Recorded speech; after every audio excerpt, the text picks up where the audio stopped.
Memory is the most powerful prison of them all. It is inevitable, there's no timeline, there's no beginning, and there's no end. The credibility of how memory works goes out to psychologists and scientists that work every single day to find more information about this topic and how our brains work.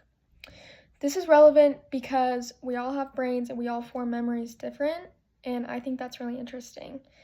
By understanding how and why we store and how memories are created, we can better understand the influence they have on us and how that changes us and creates us as individuals. In this speech, I'll briefly go over the beginning of memory, the stages of memory, and how they create our sense of self.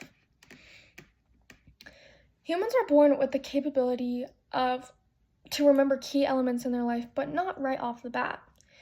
Babies hold memories of their caretaker, how to eat, how to sleep, how to cry, and eventually be able to walk and talk.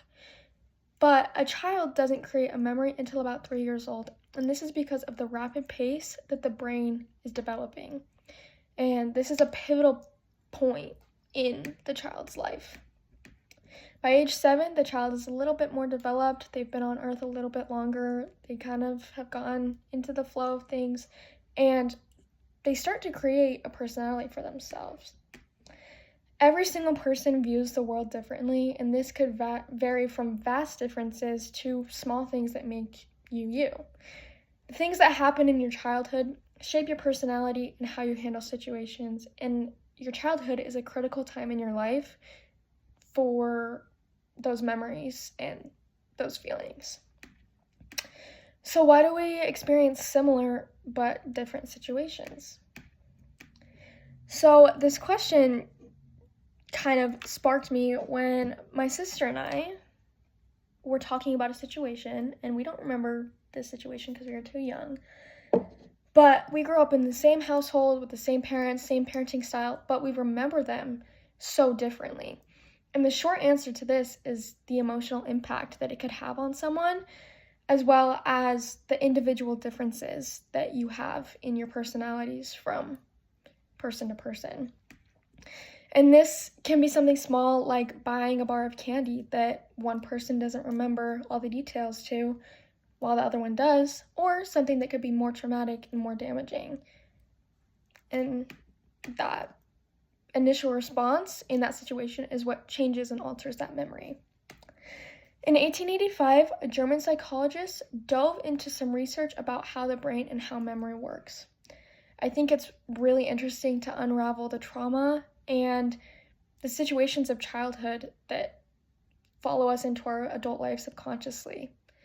And I think that's really interesting. Moving on to the stages of memory, we have short-term and we have long-term, and they're kind of self-explanatory within the names. Short-term is remembering things for a short amount of time, while long-term is a longer amount of time. And short-term is remembering things like a phone number or something that you have to do within the day, and long-term can either last from a week or the lifetime, depending on the density of the situation and what happened. Short and long-term memory are much more complex than the examples that I just gave. There are many ins and outs, but the research that I did showed agreements to both sides all over the board.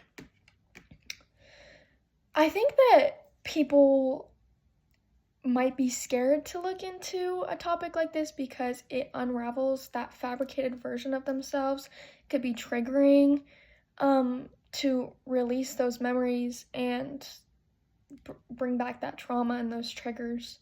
So what we do is do our best to ignore those triggers and move on.